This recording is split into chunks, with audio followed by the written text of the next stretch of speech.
integration of the energetic resources, regional laws for the protection of the environment. It's not enough that one country protects the environment, because the country, the next one, is destroying the environment, and it affects you because it's interconnected. Regional legislation in favor to protect the rights of the workers. It's not enough that one country protect the rights of the workers, because then the multinationals say, okay, if you don't give me this, I'll go to the next country. You need protection as a region, and so on, and so on. Economy, commerce is one of the aspects of integration, but definitely it's not the only one, and maybe even it's not the most important one.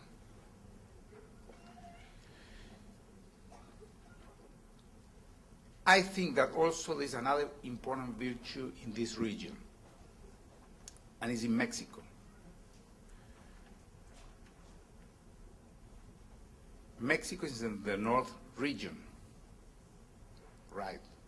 Here are some Mexican friends. But there's something strange, because Mexico is also in the Latin American region. Okay, how's that?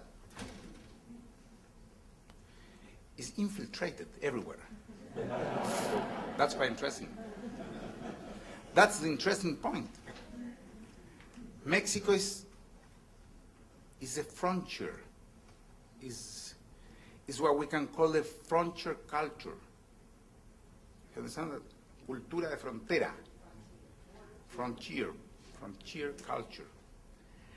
And frontier cultures are the most important one in momentos de crisis, in times of crisis, because they are the ones that can connect different cultures.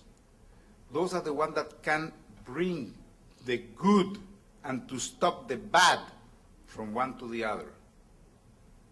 Those are the ones that process the material to do it better. So I think that having Mexico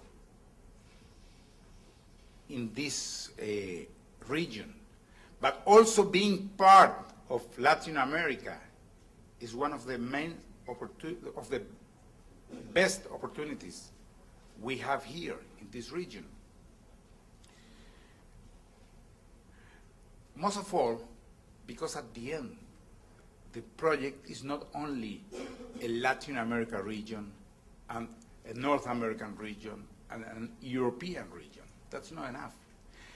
More than that. If you only work for the regions, if you only work to have a strong region everywhere, then at the end you will have a fight between regions. At the end you will have people who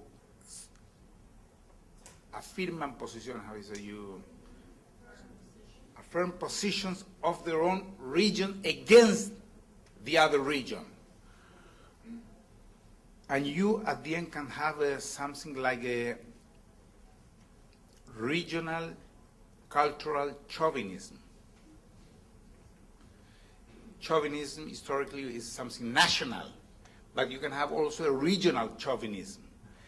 You can have a region that affirms itself against the other, confronting the other.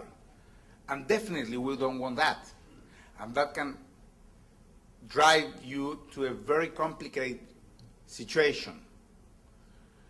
We want regions that at the end converge. We want what we call a universal human nation.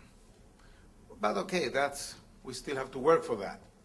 But what we can do here is develop to strengthen the Latin America region, to strengthen the North American region, but understanding that our goal is to develop one American region.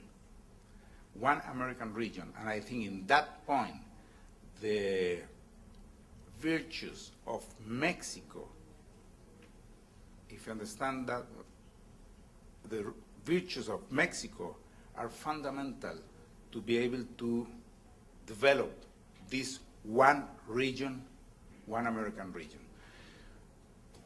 I think this is our main goal. I think that,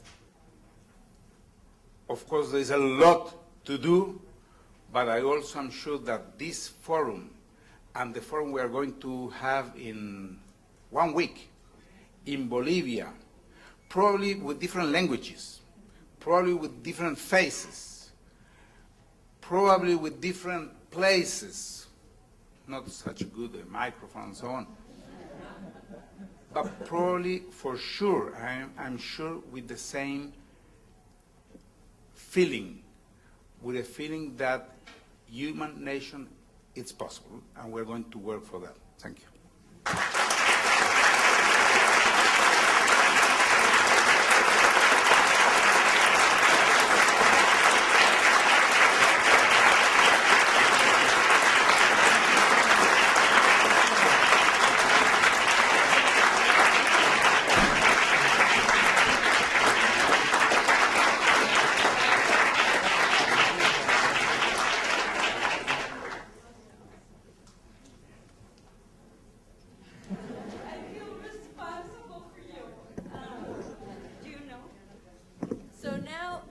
To open it for questions just before Tommy leaves us, right before we start other things.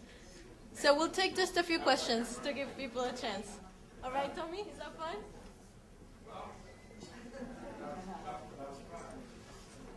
Yeah.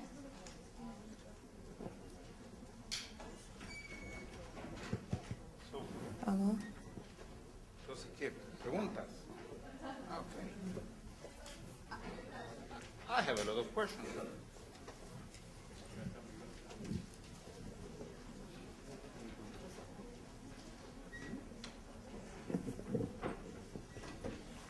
Hello. Mr. Hirsch, just a brief question. How would you characterize the government of Mrs. Bachelet in Chile?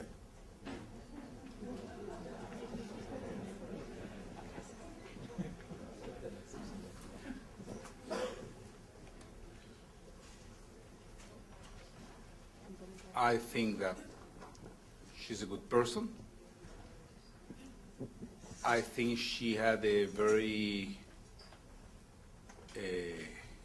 clear project of transformation of the country. I think that she really wants to do those transformations, and I also think that nothing is going to happen. It doesn't depend on her. It doesn't depend on her. It's the complete answer is very long, but she's part of a coalition, and that coalition is completely committed to a political, economical, and social model. And even if she wants to do something different, if it's not a project of your coalition, of the people you are working with, it doesn't depend on one person.